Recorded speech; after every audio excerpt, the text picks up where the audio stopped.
We fell from the sky like a dying comet. Flames wrapped around the shuttle's hull, tearing at the wings as we punched through the thick atmosphere of E97.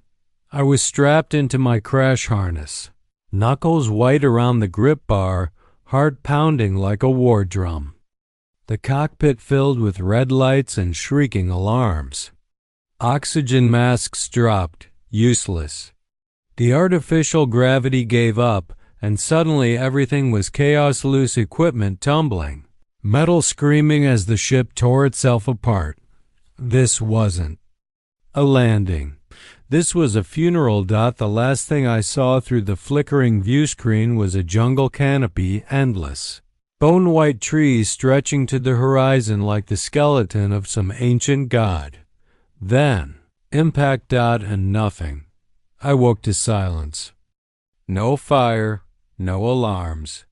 Just a ringing in my skull and the sharp taste of blood in my mouth. The world was sideways. Twisted metal groaned around me. My harness had saved my life, barely. I dangled upside down from what used to be the ceiling. The walls were warped. Sparks rained from broken panels. Smoke drifted through the wreckage like fog. I released the latch and fell hard, pain ripping through my right leg. Something cracked. Not great. The name Sergeant Alex Rourke, Earthborn Marine, 3rd Exploration Division. We were supposed to scan E97, chart a landing zone, and prep for colony construction.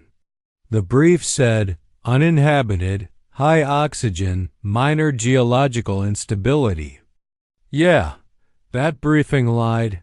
I dragged myself through the ruined interior of the shuttle, crawling over shattered beams and burning wires.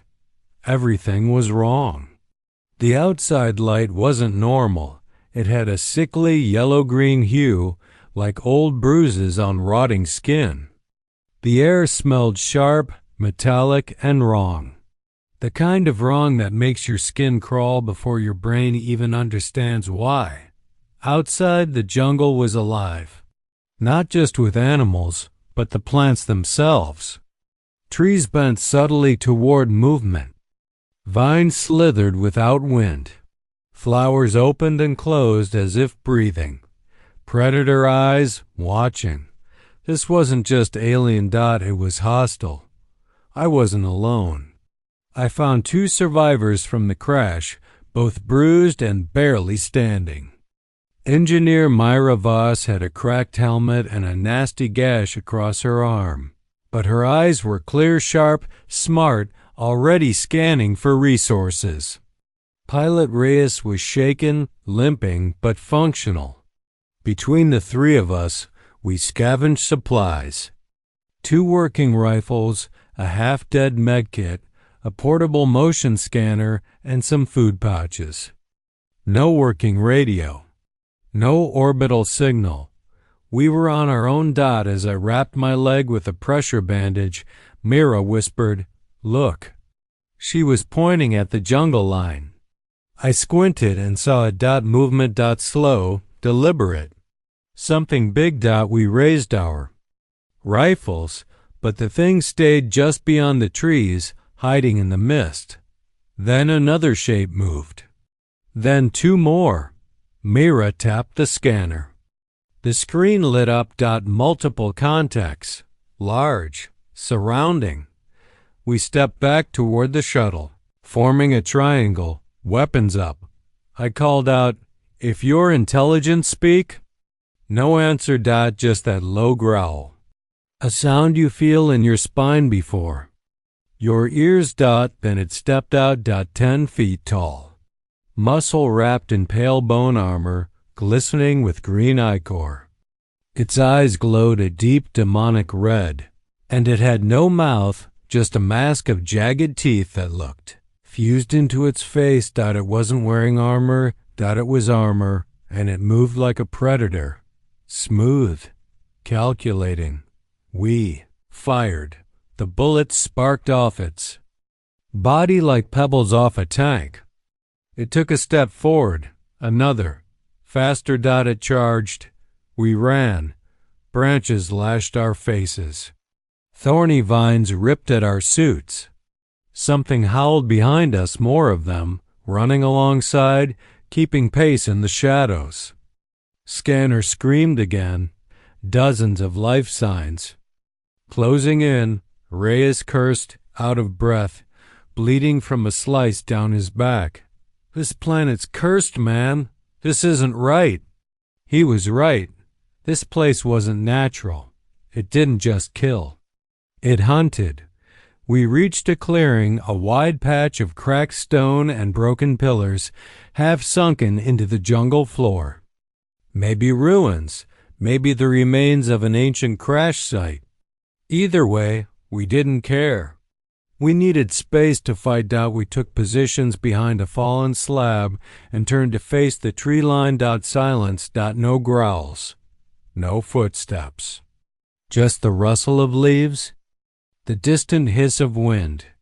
The creatures had stopped just short of the clearing, watching, waiting. Reyes wiped blood from his eyes. Why aren't they attacking? I didn't answer. Because I was watching the ground. The scanner beeped again. A new signal. Fast. Moving. But not from the trees, from below. I looked down. The dirt bulged. Cracked. Then exploded. A massive worm-like thing erupted from beneath us, its body covered in armor plates and jagged hooks. Its mouth was a ring of spinning, grinding teeth. Reyes screamed as it lunged, trying to swallow him whole. I fired directly into its open maw. Once, twice, empty the mag. It screeched, a high-pitched, bone-chilling shriek, and vanished into the earth with a roar that left the stone trembling.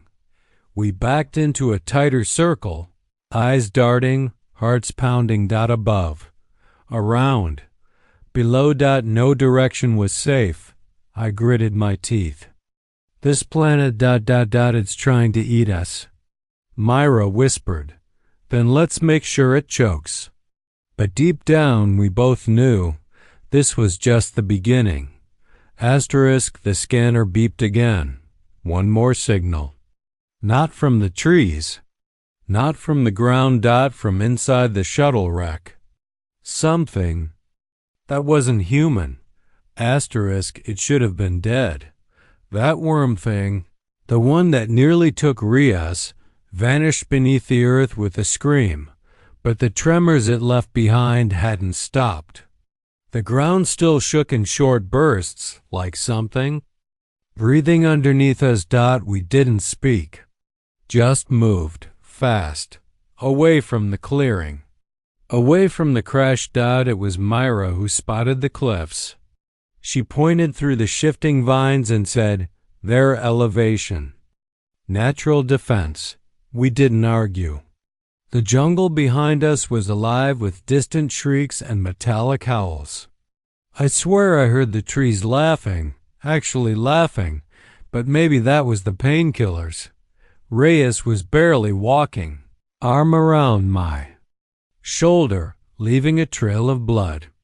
The jungle floor turned rocky beneath our boots, sloping up, jagged and cracked. At the top we found it, a crater, massive, hollowed out. Something ancient and unnatural had blasted a hole straight into the planet. At the bottom, swallowed by vines and broken stone, were ruins, towers, archways, strange carvings glowing faintly with soft blue light. It was old, ancient, but not dead. Myra stepped to the edge, eyes wide. These weren't made by the creatures. This was a civilization. I said, "You think something lived here before this place became a death trap?" She shook her head. "No, I think something still does." We descended fast, sliding, climbing, sometimes falling. Whatever built this place, it wasn't human. But the shapes of the structures were almost familiar. Square edges, symmetry, a geometry that reminded me of something I'd seen in Deep Space Ruins. In Forbidden's research logs down in the crater's center, we found shelter inside one of the ancient structures. A half-collapsed tower split open like a cracked egg. Inside, the temperature dropped. The jungle noise faded. The air here remembered silence. Then we saw it. The pod. It was built into the wall metal, smooth black. Still powered, faint lights blinking across its surface. And inside it, a figure, humanoid, pale skin, translucent in places. Veins like glowing circuits running through its body. Wires plugged directly into its skull and spine. It wasn't floating, it was suspended, held in place like a puppet mid-step. It looked like a corpse until its eyes opened. Blue, bright, piercing, and human. Rias aimed his rifle immediately. That thing ain't one of us, but Mara stopped him. Wait, look at it, it's not reacting like a threat. The figure blinked. Slowly. Then its lips parted and a dry, cracked voice escaped. You shouldn't be here. I stepped forward. Who are you? It didn't answer. Instead, the floor hummed, deep, mechanical, like a heartbeat made of stone and steel. And then, without warning, the wall behind the pod split open. The floor dropped. We fell. We slid down a smooth, metallic tunnel that hadn't seen light in centuries. It wasn't natural. It was designed, carved by machines or something worse. The tunnel spit us out into a massive underground chamber, and there, buried beneath E97's surface, was a machine the size of a city. It didn't move. Not yet, but it was breathing. Pulses of energy throbbed from its core. Tendrils of light connected it to the walls.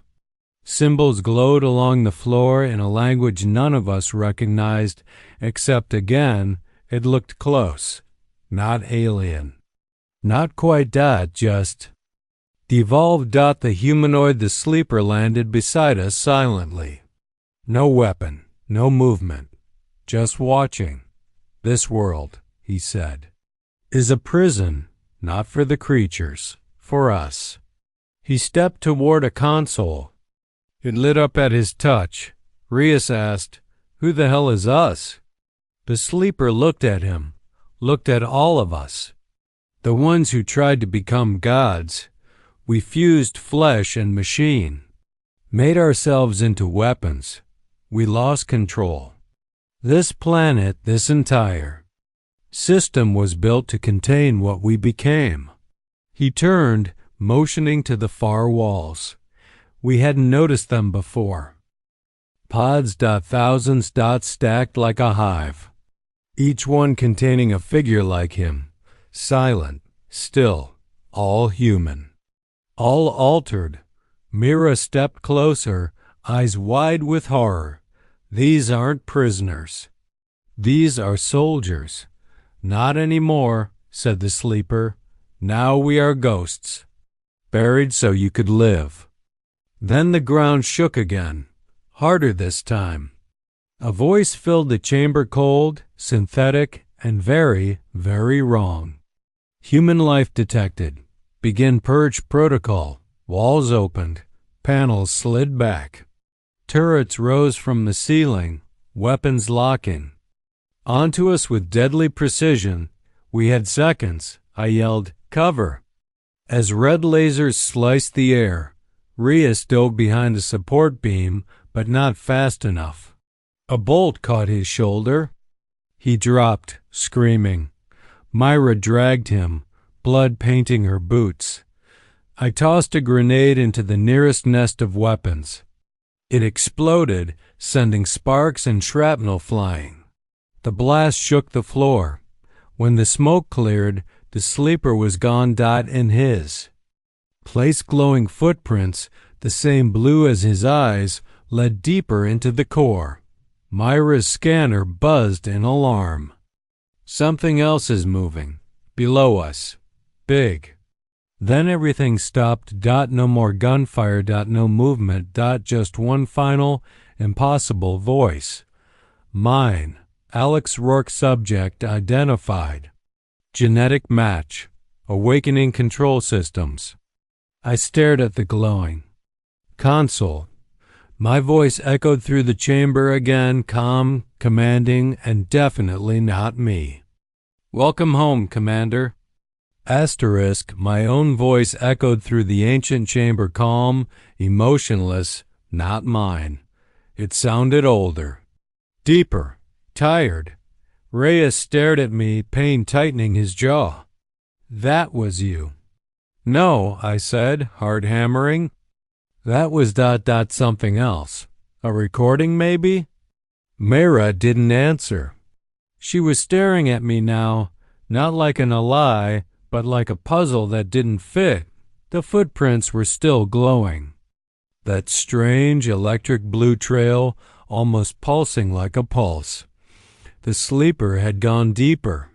Somewhere past the blast doors now slowly opening in front of us, lighting the way like a runway straight into the unknown. We followed. No other choice. Passage sloped downward, smooth walls etched with unfamiliar symbols that shimmered faintly under the dim lights. It was too quiet. The jungle noise was gone. Even the mechanical hum had lowered into a deep, ambient drone that made my ribs vibrate. After a few hundred meters, the tunnel opened into a wide vaulted hall. Towers of glowing crystal and cables formed a forest of technology frozen mid-function. Like a supercomputer in hibernation. At the far end, a raised platform waited. A throne, not gold, not royal. This thing was grown from metal, bone, and circuitry. It wasn't made for comfort. It was a command seat built for war. Myra's voice was low. That scanner said your DNA matched the system. Alex. How is that possible? I don't know, I whispered. But that wasn't true. Somewhere inside, I did know. Something had been waking up in me since the crash. A sense of déjà vu, deep muscle memory. Not from training. From genetics. Before I could answer, the sleeper reappeared. He moved like a shadow, emerging from the cables, silent as breath. He looked at the throne, then at me. It recognizes. You. That means the failsafe is broken. Reyes coughed, leaning against a pillar. Failsafe? For what? The sleeper gestured to the walls. They came alive. Images. Holograms of a different Earth. Not the one we left, but one that had tried to evolve beyond biology. Soldiers in armor made from their own bones. Skies lit by nuclear fire. Bodies rebuilt mid-battle. Armies that couldn't die. Machines that obeyed thought, not voice. We tried to save humanity by making it something else, the sleeper said. We became monsters, not by accident, by design. I watched in silence as the projection showed it all: the war, the uprising, the sealing of the experiment. They buried the last generation of improved humans on E-97.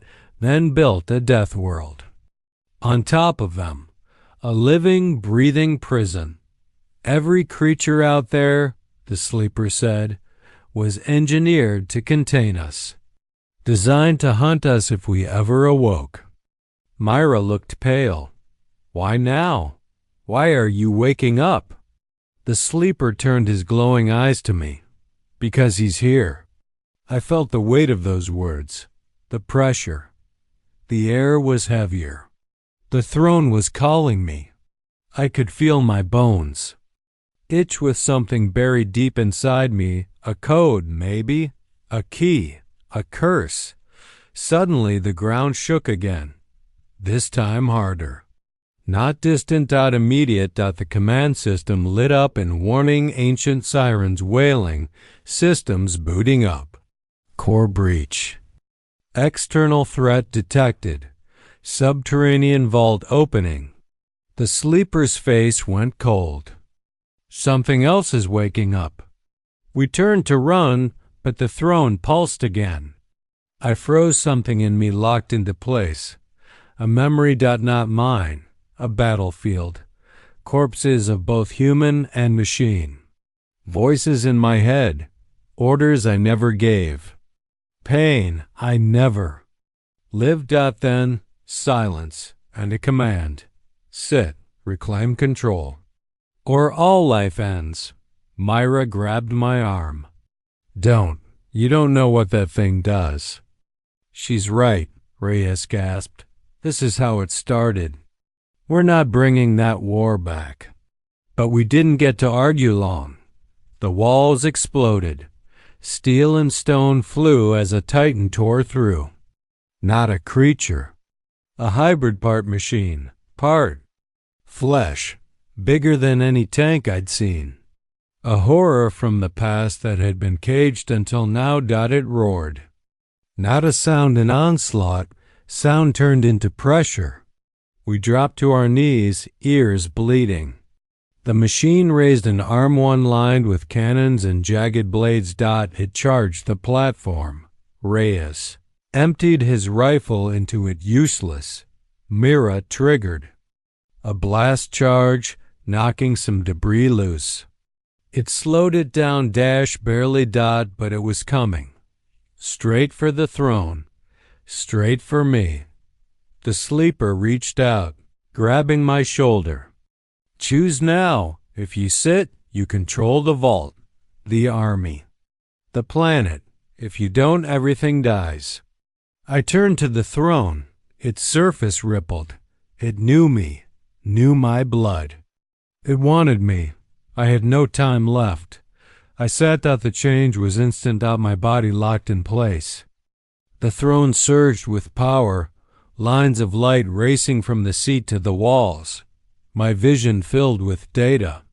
Thousands of alerts, system maps, vault controls, pods, creatures, defenses, weapons. I saw everything, and I saw them. The other sleepers, like the one who guided us, all connected, all linked through the throne. And then I felt them wake. The vault burst into life. Lights blazed. Pods hissed open. Warriors stepped out, thousands of them, with glowing eyes and fused armor, moving in perfect sync. The Titan roared. They responded. The battle lasted less than a minute.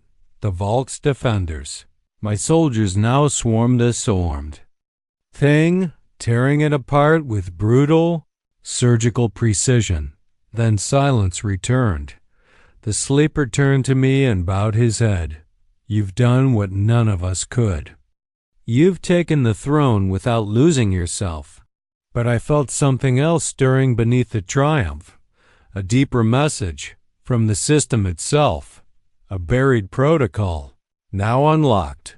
Command Layer Alpha. Planetary defense grid status. Waking purpose. Repel external threat. Origin. Unknown. Mira stepped forward, pointing at a new hologram. It wasn't Earth. It was a fleet. Something massive. Not human. Not anything I recognized, heading for this system. Alex, she said slowly, this planet wasn't a prison. I looked at the pods. The vault. The throne. And the sleeping army around. Me. No, not a prison. A fortress, built not to trap the past, but to protect the future. The outer vault doors began to open, revealing the surface. Above us, the sky turned black, and far above that, a shape began to eclipse the stars. Not a moon, not a ship, something bigger, something coming. Asterisk, the sky wasn't black because of Nightfall. It was black because something enormous had arrived above the planet, blocking the stars, swallowing the sun. A shape that stretched across the sky like a metal continent. It wasn't just a ship. It was an ark, or maybe a colossus. It didn't drift, it hovered, perfectly still. Watching. Waiting. We stood in the open vault entrance, staring upward. Reyes cursed under his breath. Mayra's hands trembled on her scanner. The sleeper, the altered human who had led us this. Far simply stared, eyes glowing, unreadable. His voice was a whisper. They found us. Inside the throne, I felt everything. Sensors lit up across my mind like a galaxy, defense systems coming online. Weapons charging, atmospheric shields preparing for impact. I saw our underground army shifting, readying. Ancient AI channels flickered to life, their voices ancient and strange. Foreign signal locked. Signature, extra-systemic, hostile, Tier 9. Engage planetary defense protocol, the last war. My body was still in the chair, but my mind was everywhere. In the walls, in the machines. In the planet itself, E97 was no ordinary world. It was a weapon. The Colossus ship began to move. It deployed spires-long, spear-shaped constructs that dropped from its belly like meteorites. We watched them pierce the atmosphere, fire trailing behind them. Impact sites. Calculated. Precision strikes. Not to destroy the planet. To disable the vault. Mayra screamed. Incoming. We scrambled for cover just as one of the spears slammed into the surface near the outer wall. The blast threw fire and dust hundreds of meters into the air. The shockwave shattered stone, caved in a section of the cliffside, and knocked Reyes flat. Then came the second strike. This one hit closer. The ground gave way beneath us. Mayra and I tumbled into the lower tunnels. Darkness swallowed us. When I opened my eyes, my link to the throne was fading, weak, distant. The tunnel was cracked and unstable. Mayra groaned nearby, pulling herself upright. Above us, we could hear the battle beginning. The war sleepers had awoken, and they were marching. Thousands of genetically and cybernetically enhanced humans stormed the surface. Some ran on 2 legs, some on 4, some flew. They moved in unison, guided by code and memory. I could still feel them. Barely. But the throne was too far. We had to get back. In the chaos of broken tunnels and seismic rumbling, Mayra and I found ourselves in a part of the vault untouched by time. The walls were polished, humming with soft blue light. Symbols danced across the panels. One display came to life as I approached. A recording. An old man appeared. Wrinkled, white-bearded, eyes full of sorrow. He looked directly at me. If you're seeing this, you carry my code, my legacy. You're the last of us. Mayra stared. Who is that? I couldn't answer because I recognized him. Not from my life, but from the throne's memories. He was me, or rather the original me. The commander who designed this place, who sealed away the failed superhumans, who made E97 a graveyard and a fortress. The man in the recording looked into the camera with a quiet sadness. They're coming, the ones we feared, the real enemy. We weren't their target before, but we will be soon. Activate the core. Don't just defend. Strike. Finish what I started. The message faded. Behind it, a sealed vault door opened. Inside was a weapon. We stepped inside. The room glowed. Floating in the center was a sphere of pulsing light, orbiting a structure shaped like a star. I didn't know how I understood it, but I did. This was the heart of the planet. The planetary core weapon, a planet killer. If I activated it, it would unleash energy strong enough to destroy the Colossus ship in orbit, but it would tear the atmosphere apart. Everything on the surface would burn. The army, the vault, Reyes, maybe even us. Mira read the energy levels. It's a suicide switch. I stared at the glowing core. No, it's justice. For whoever sent that thing. Reyes' voice came through static on Myra's wrist comm, weak, but alive. They're breaking through. I don't know how long we can hold. I closed my eyes, and reached out. The throne felt my mind again. Even at this distance, it recognized the signal.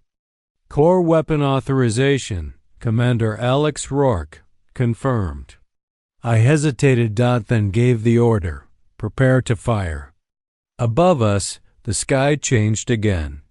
Massive plates of the planet's crust began to shift. Mountains moved.